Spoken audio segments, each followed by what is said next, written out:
Welcome, welcome, welcome to the smart way to write IEP goals and objectives with the incredible and fabulous and wonderful Dr. Marlyn. So Dr. Marlyn is our resident IEP and SPED, and she's done, I think, 3 or 4 webinars for us already. So we are so happy to welcome you back. And of course, you're part of the YAY family now. So who am I? I am Dr. Desiree Alexander. Hello. I'm the founder CEO of Educator Alexander Consulting, and I am so happy to host this webinar for you. We took a little bit of time off this summer because I thought I was going to move in July. Then I thought I was going to move in August, but of course I moved like last week. So we are here, but we are back. We're not set up the way we usually are, but we are back. So hello, everyone. These are the different ways that you can contact me. What do we have coming up? Creating Equity Through the Arts next weekend with Linda Johnson. So if you're not an art teacher, guess what? That's okay. So this is how to connect through the arts in all subject areas. And then we have showcasing your wins. Instead of having other people telling you what your school and what your district and what your class is about, how about you showcase your own wins, celebrating your success within your community, September 30th. Then in October, we have the Indiana Connected Educators Conference. I will be there live and in person. So if you're in Indiana or you're around there, come and check me out. I would love to shake your hand and give you a hug. Then we have TCCA in Houston, Texas. So I'm always there live, knock on wood. Hopefully I can always say that. But we will be there. My vendor table will be there. We'll be giving out all kinds of stuff. I'm teaching every time. I'm a sponsor presenters, one of my absolute favorite free conferences. So if you're in Texas, if you're around Houston, if you're around that area, come and check it out. And then we have Strengthening Your Math Engagement with Desmos, October 14th. We have a BER session. This is a paid session, so I like to tell you when stuff is paid. But it's for ELA teachers, 20 best technology too. So we just go through a bunch of technology stuff on October 25th, November 2nd, and November 25th. And all this is virtual. And then we have learning in the metaverse. So if you've been hearing about AI and you're like, I don't even know where to begin trying to figure this stuff out, or you heard about the metaverse, this is your chance. Come and find out. And then we have voice, value, and validation, a paradigm shift. We need to shift how we are dealing with our kiddos and our teachers. So come and learn about how to make sure that their voice is heard and they feel valued and validated. Then we have NFTS. So this has been changed. It was going to be the first session back last weekend, but again, I was moving. So we had to change it. So now it's in December. So if this was one that you signed up for and you got that email saying, sorry, it's canceled, it wasn't canceled. It was rescheduled. So December 9th, we're talking about NFTS in education. Again, another AI topic. And then we have School Library Optimizing Your Budget on January 20th. And like I said, we have about 4 other webinars that are sitting in my email ready to be scheduled for after January 20th. So they're all ready. I just need to do the flyers and all that good stuff. So y'all, so many good things happening. And then of course, always TCEA, February 3rd through 7th, and that's a regular conference in Austin, Texas this year. We also have Asset-Based Teaching, Changing Perceptions, February 10th. So if you are thinking like, hey, I'm teaching, I want to change my perception, this is for you with the amazing Dr. Arlene. So we always have self-paced online classes that you can take, especially for SLLA test prep, for educational leadership and all that good stuff. Always sitting there on the website. And notice you can register for all of these at edalex.net/events. So you don't have to look at 5,000 different places to find all of this really wonderful information. If you want to tell me a topic that you're interested in learning, or you want to teach an EA webinar, hook it up, bit.ly/C webinar. Ooh, that was a lot, I know, but you can find it all at the same spot, guys. And there's so much more coming to you. I get so excited and geeky. But you know what I'm getting excited about right now? Learning the smart ways to do IEPs and all that good stuff. So I'm going to stop talking and we are going to get started with Dr. Marlyn. Thank you so much, Dr. Alexander, for the beautiful introductions and all those webinars that you're about to present. I would encourage you to attend one of those, if not all of them. I tell you, those are good resources for you if you want to learn many, many things. We are called to service for our children. We are lifelong learners. So if you have time, you please register on her webinars. Okay, so I'm here. I want to say good morning to everybody. Thank you for taking your time on a Saturday. I know you have other plans to do, but you took your time, at least 1 hour for today for, for trying to learn the smart ways to write an IEP goals.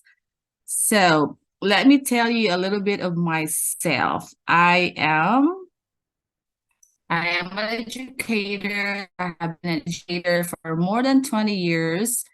I have varied experience from being a preschool teacher, a kindergarten teachers, you name it, from pre-K to higher education.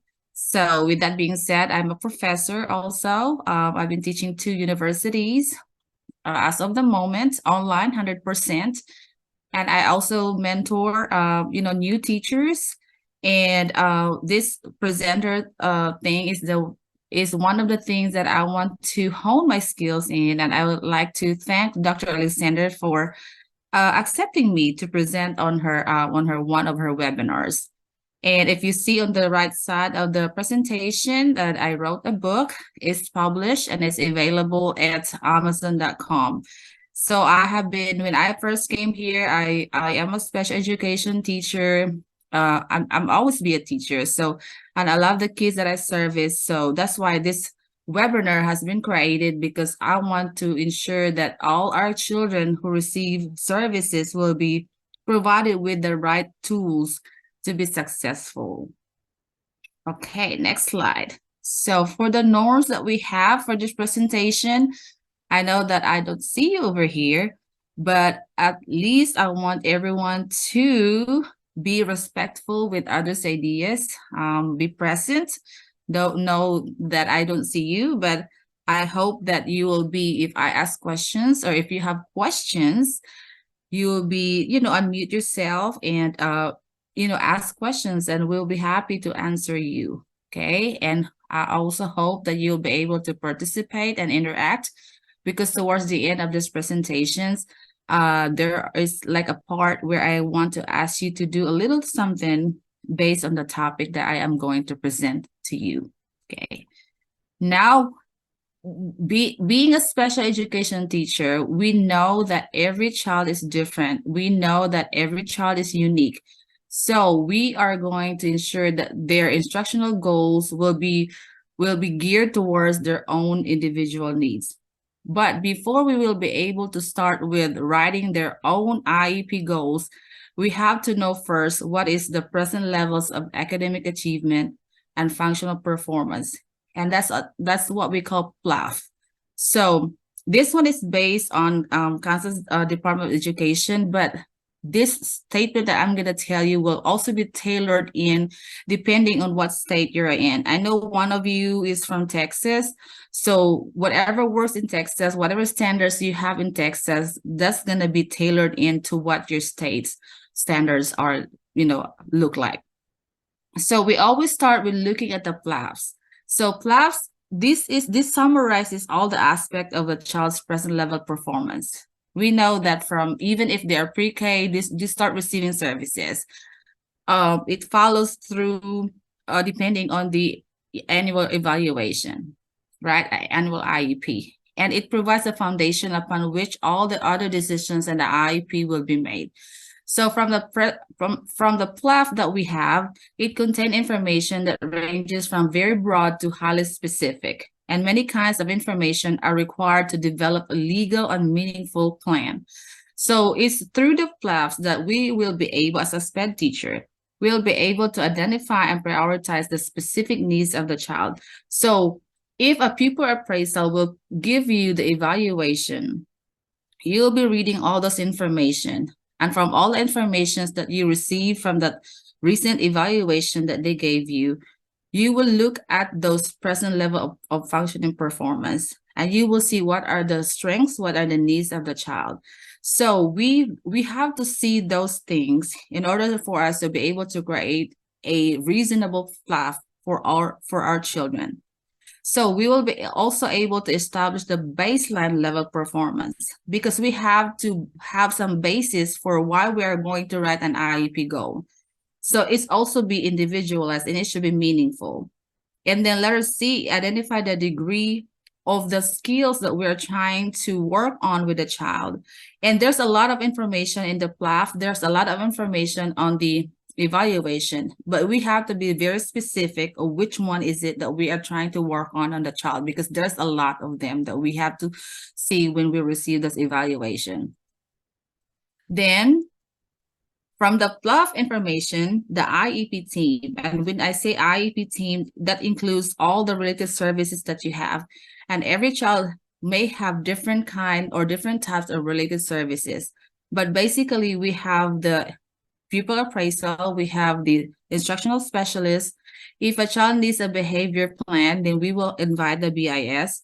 We obviously we always have the regular education teacher and also the special education teacher. The parent will also be there, because when we're going to write the IEP goals, that write that IEP for the child, they should be able to know too of the changes that we're making.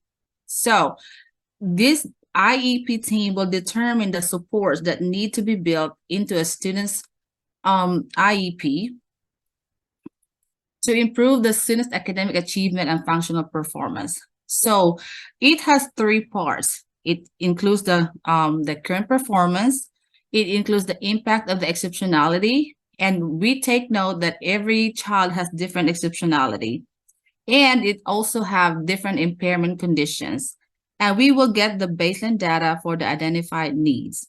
So the three parts will move from being very broad to very specific as we go down the road in writing that goal.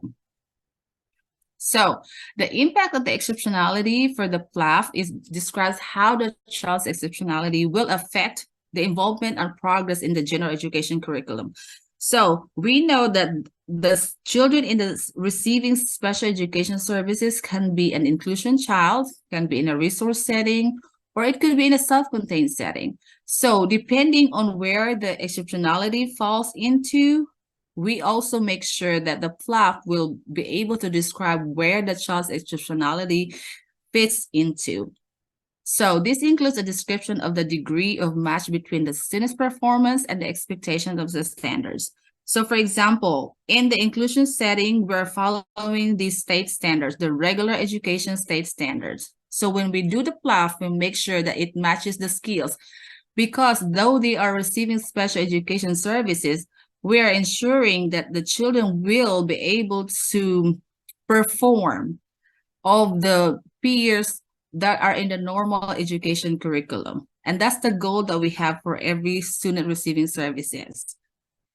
For example, also for the LEAP Connect curriculum, for those non-diploma track, we ensure that even though they are not using the regular state standards, but they have their unique state standards that they're following, we make sure that they are following those standards, that at the end of the IEP goal, they will be able to reach those goals based on the standards that they are using.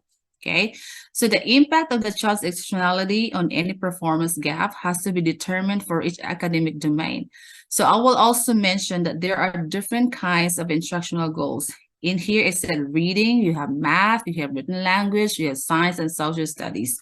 So all this academic domain, we have to ensure that we get data from them, so that we'll be able to write the appropriate plot for the individual child. So part of describing a student's performance in the general education curriculum involves providing information regarding how the student will be expected to meet the standards. So this is very crucial on this end, because we know as a SPED teacher, we know that our child cannot, and that's always our mindset. That's always our mindset that, oh, the child can't do it. But if we are going to make that goals in small bites, it will happen. That's why we have the we have the measurable goals and we also have the short-term goals in order for the child to be able to achieve the larger goal for the child. And we're doing the goals in chunks. So that's the purpose for the short-term goals, for the child to be able to achieve the bigger goals at the end of the IEP year. So to effectively link the IEP to the state standards, because we want to ensure that the child will be functioning in a regular standard. And that's the focus for us. And it's always has been a challenge for us as a SPED teacher, because we know that our children in the special education setting, they are always kind of like 3 or 5 years behind their current level performance. But we are there to bridge the gap. And that is our goal for us, to make the short-term goals in order to bridge the gap for the child to be able to achieve what they need to achieve at the end of the IEP year. And we ensure also that the goals that we're setting will be career ready when they, hopefully, when they be able to go to college as well. Okay, so these are the sample communication plots. So these are taken, the samples that I gave you, that I provide you, are taken from an actual IEP. And you know that if you write an IEP, we are going to, for confidentiality purposes, sometimes we're going to just write the initials of the first name and last name. And sometimes we just don't include those, those initials. So this is a sample communication plot. So if you can read it to yourself, it says, according to documentation logs, and this is from the speech teacher. So it includes the strength, which is the voice, the fluency, and articulation. And you see the support needs. And it says include answering complex WH questions. And then you also have demonstrating use of prepositions and pronouns, and demonstrating grammatically correct sentences using classroom vocabulary. So looking at the sample plot, we know that the child has strength. It should always be that there should be always strength. A child, no matter what, there's always a strength within a child or within each other, right? And there's also the support needs. So usually we don't, like me personally, as a SPED teacher, as a former SPED teacher, I see the strength, but I look more on the needs, because I know that those needs are the ones I really have to hone in for the child to be able to master those needs at the end of the IEP year. So, and there's also strategies that are involved in here. Usually for this part here, because speech teacher, they always do like a small group instruction, and they also have like the cues or the modeling. And the teacher modeling works. For me as a teacher, it always works. So you have to do the modeling like the I do, we do, and you do, even though it's kind of like 30 minutes for them to be pulled out from their regular classes and going to their classroom. The teacher modeling is always very important. And they always use the multisensory cues, the language-rich activities. And how to collect the data, they are going to collect it every 4 sessions. So this is the sample communication plot from the speech teacher. So you see the strength, you see the need, you see what are the strategies that needs to be done, and how often the data will be collected. The next slide is for the math. So for math, it shows in here that this was taken in the winter of 2023, the I-STEAM. So I am not sure what data you're getting from your state, but you should tailor it to what data that your school is requiring you or your district is requiring you to write this plot. But because every state has a different data. So this is for the ORF, and you see the percentile, and we know that it's below average. And same with the math. And then you see the initials of the child right here. So it says it's able to add and subtract within 20. So this is taken right here. This is taken from the state standards. And then the assistance or the support needs, you have like adding and subtracting double. So from here, from single digit, then the need will be from the double digit. And then you see the instructional strategies. So you always include the instructional strategies because you know what works with the child. And when you receive this IEP, you will look at the plot and see, oh, what strategy that will work best for the child, because every child is different. So you have to ensure that those strategies will be implemented with fidelity. Okay, so and here also you have a lot of strategies here. Depending on the child, there you can only, usually we are required to write 3 instructional strategies. But if you can add some more depending on the needs of the child, hey, if you will add more, the more the better. Whatever works for the child to be successful, it you can do. You can add as many strategies as you can. And in here as well, we do progress monitoring. We do the IEP data, the IEP progress monitoring, and we, like in our district, we were required to do it every 3 weeks. So this is a sample plot for math. Then we have the reading. So we do reading, the IEP for reading and math, and you see the ORF as well. And then you see these things right here. So you usually for the strategies, we kind of like do the repeated directions and the teacher model. I always see teacher modeling because our student needs the most models in their lives. And then if you are not showing, if you're not modeling the instructions, the task, the activity correctly, what's the use of you pulling out the child in your group? So it's very crucial for me to model it, to model the work correctly to the child, so that if they will see it consistently in you, modeling them the right way, the right things, they will get better every day. And in here, because this is reading, we usually use the graphic organizers and obviously the small group instruction. The extended time is part of the accommodations, and that could also be used as your strategy because, you know, reading will take a little bit of time. So you can also add that as well. So if you see in here, there's more than 3 instructional strategies, which is what I said before. You can add as many as you can. And then we also put here progress monitoring. So I just want to ask the people here, if you do progress monitoring, I want to know how often you will have progress monitoring, or what kind of data that you have, you know, in your school or in your district. Okay, and so this is also from the fall. So it's kind of like similar to what I was showing you previously. Okay, so you got that right there. And you can see that the strategies are kind of like repetitive, but trust me, every child, though they are different, but they benefit from small group instruction. And some, you see here, intensive, because some children will do intensive support. Some will quit low. They might be in a small group instruction, but not so intensive. But when you say intensive, that's the one, those are the ones that you really have to put your heart and soul into helping and supporting the child to be successful with the need that they are, you know, that you're working on for them. You can also say, there's one in here that was not mentioned in the previous PLAF. So it's like a multisensory, but sometimes you have to be specific of what kind of multisensory. So sometimes when I do my my PLAF, I will put it there that a child is an audio visual, or sometimes it's kinesthetic, you know, using the learning style assessment. That's also very important because, like what I said all the time, every child is different. They function differently and they have different pace. They just, you know, they just needs you to really push them to be better every day.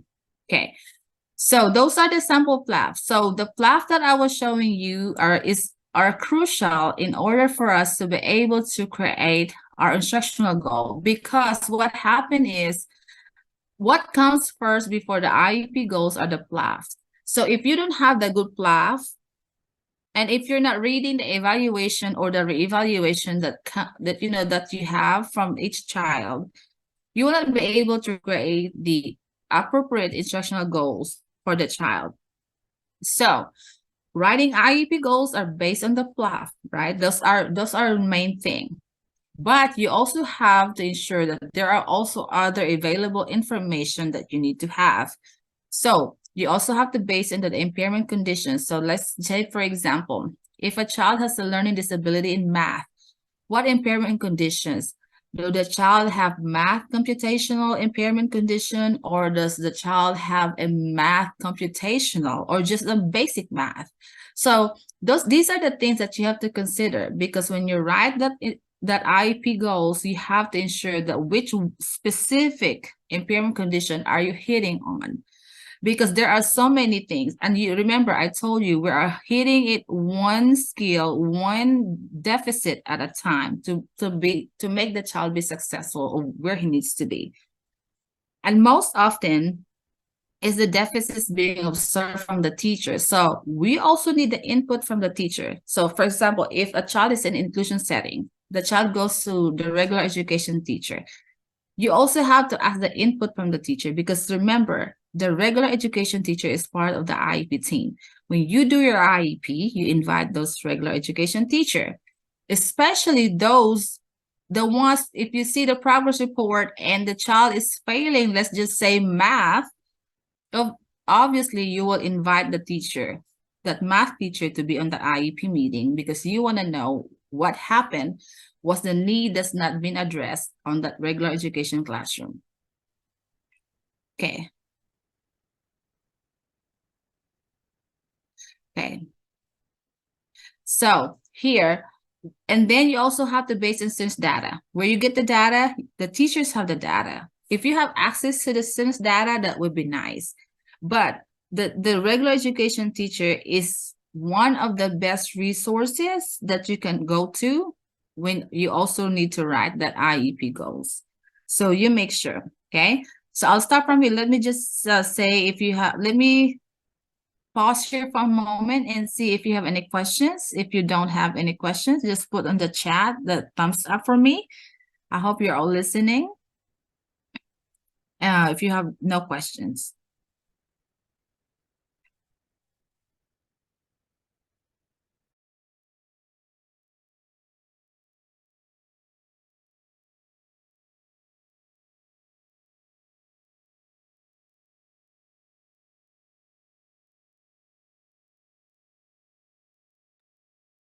I see. Oh, thank you. Okay, I see that. Now, yeah, go to the next slide here. So like, like what I said before, the IEP instructional goals, we have the reading, we have math, we have writing. Excuse me, hold on. And then we have behavior, social, growth motor, and fine motor. Hold on, let's see.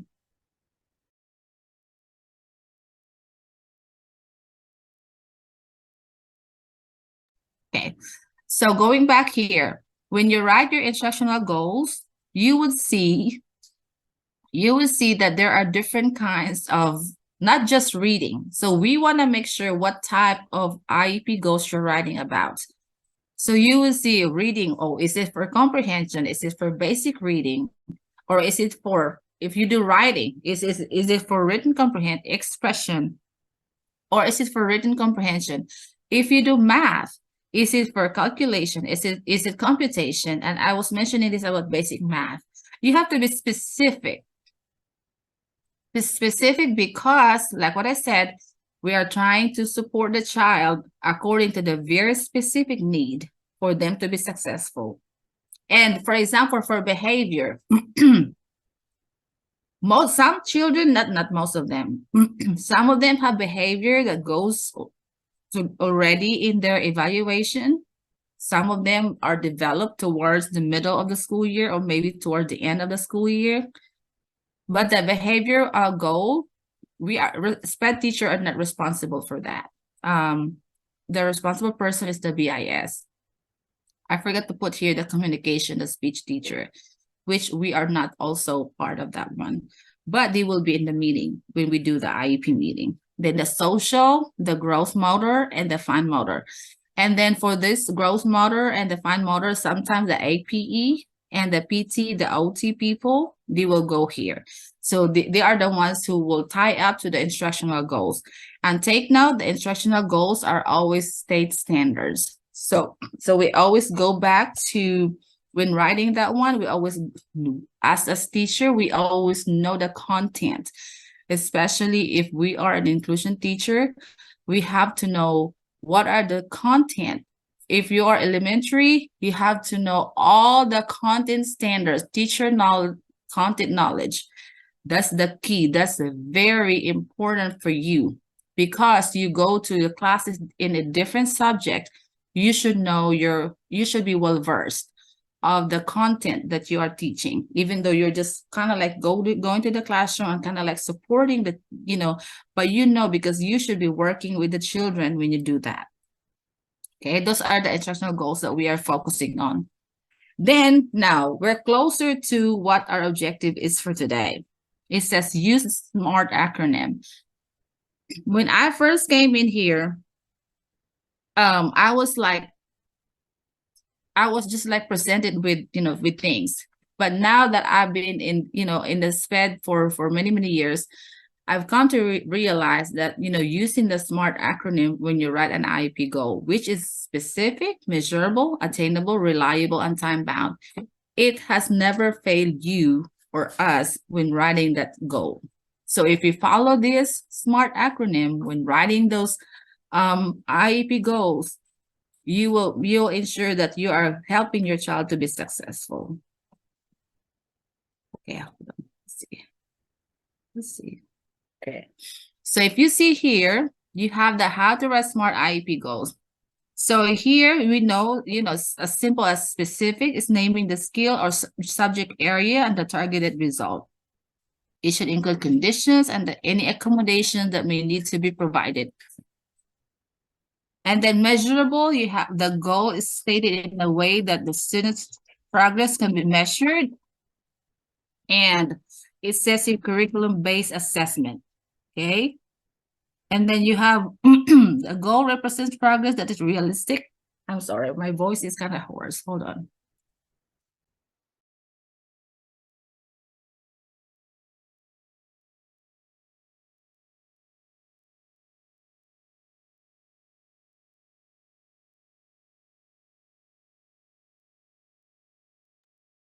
So achievable, it represents progress that is realistic. So we know that if a child is in a kindergarten, is in kindergarten, we don't give like a hard lesson. We don't want a child to work on counting to 1,000. It should be achievable goal. Remember, I told you it should be in pieces, it should be in bites, it should be geared towards the specific need of the child, and it should be relevant and results oriented. So we want to make sure that the child is successful. So if a kindergarten child wants to work on 1 to 20, let's say 1 to 10, we want to make sure that the child will work on within that 1 to 10. We don't want the child to work on 1 to 20 because the result will be a failure.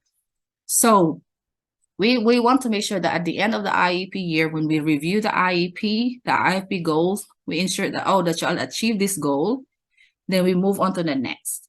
So that's how we are. And time bound is always been over an IEP year.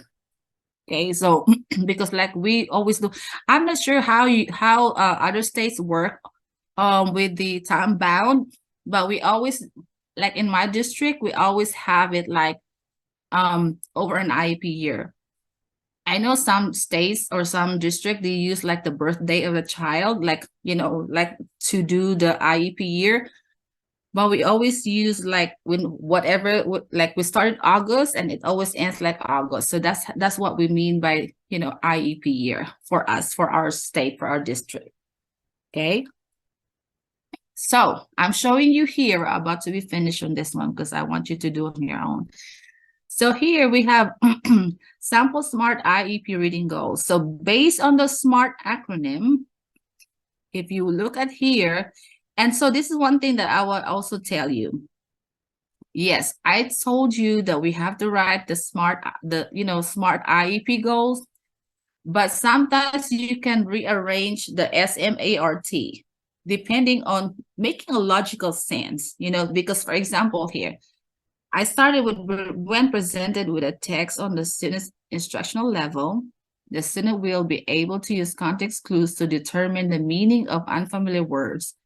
in reading with 80% accuracy as measured by word samples end of the IEP date. So we know that by the end of the IEP date, we could start it like specific because like, oh, time bound or something. You can rearrange those as long as you have all those SMART present in your IEP. Okay, so just make it a logical sense when you're phrasing your goals. And I have this here too, the second one in here. If you take a time to, to read it.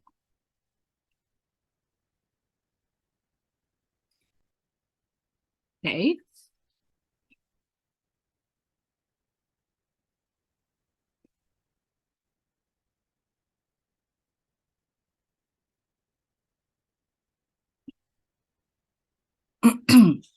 And you have the math goals in here. I'm sorry. You have the math goals in here.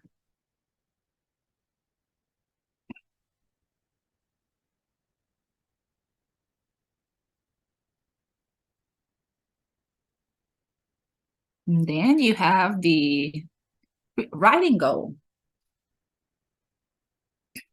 So you always see here 80% accuracy and then 3 out of 4 trials. And then it always shows by where you want to see the results. And usually we do like the completed word samples. That's what we always do.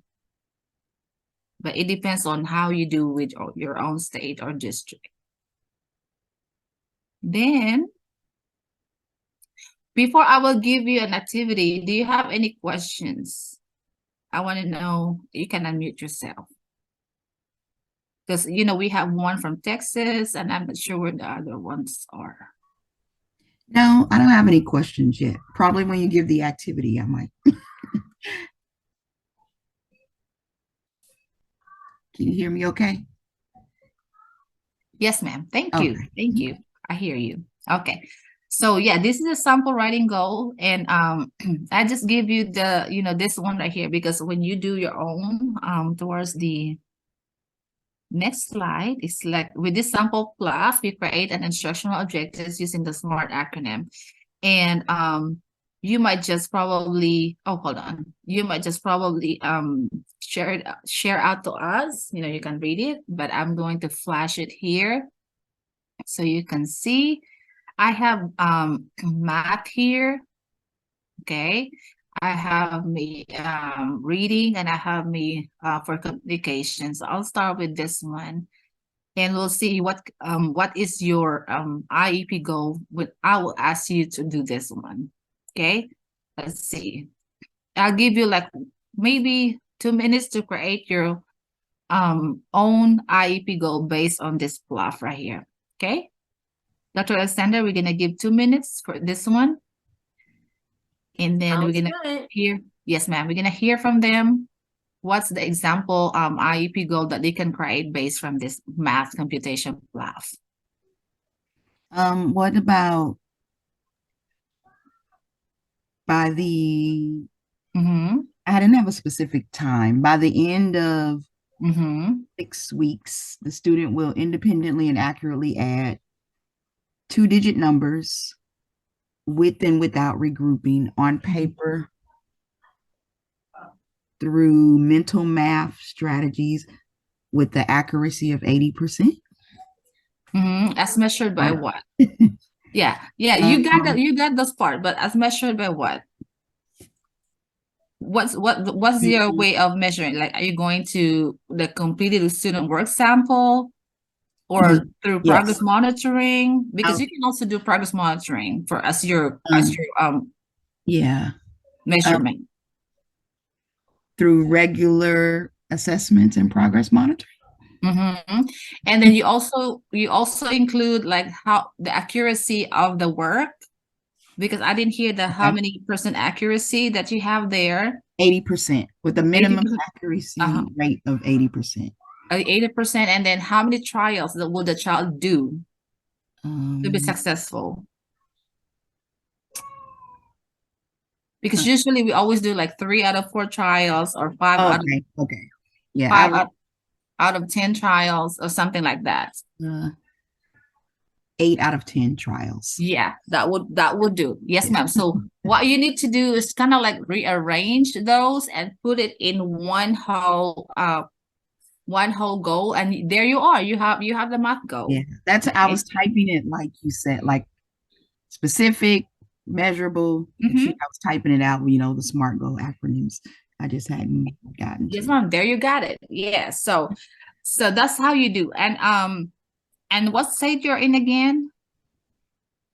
State. Texas. Yes. So I know Texas is kind of like a different way, but is there anything different that we do that I presented that are a little bit different than what you have at Texas? No, not that I know of. I'm actually going through my diagnostician certification, which is, and so I don't know if a lot of states don't have that, but basically a school psychologist that does all the testing. So I'm just learning how to write the goals. Yes, ma'am. Yeah. Well, thank you, Miss Pamela. Okay, so I am, let's see, there's one in here. Okay, so Miss Scott here, student will independently add and subtract using 2 or 3-digit numbers with 80% accuracy by the end of the school year with a formal assessment. Okay, so with a formal assessment, so okay, you can also add here, Miss Scott, like how many trials that you have to do. Okay, and I think with a formal assessment, so when you say formal assessment, this could mean like how you're going to assess the child. So yeah, that's okay. So just put in there in how many trials you are going to do. Okay. And that's one thing that's missing in there. Yeah, great. Okay, thank you. Thank you. And, yes, ma'am. And Dr. Alexander, for the sake of time, I know I have me reading in here, and I know I have me this for the communication, but the samples that the participants are showing me, it showed that they understand how to do the IEP using the SMART acronym, which is a good thing. And if they know one thing, one content like the math, they know how to do it on on the reading, writing, and all. And I assume that they are also in the SPED setting for many years. So it's kind of like repetitive, but they get it. And with that, I thank you everyone for your participation. And Dr. Alexander, take it away. Thank you so much, Dr. Marlyn. It's so important to not only know why we're doing this, but know how to do it effectively. So thank you so much. Did anyone have any questions or any comments? I know that Ms. Scott was unmuted. Did you want to say anything about your goal, or did anyone else have any questions or comments? So you can unmute and I'll say your name and you can go ahead and talk. Go ahead, Pamela. I'm sorry. I just want to say thank you for simplifying. Like I said, I'm at the beginning of this journey, and I actually haven't reached this stage of my training, but I wanted to get ahead.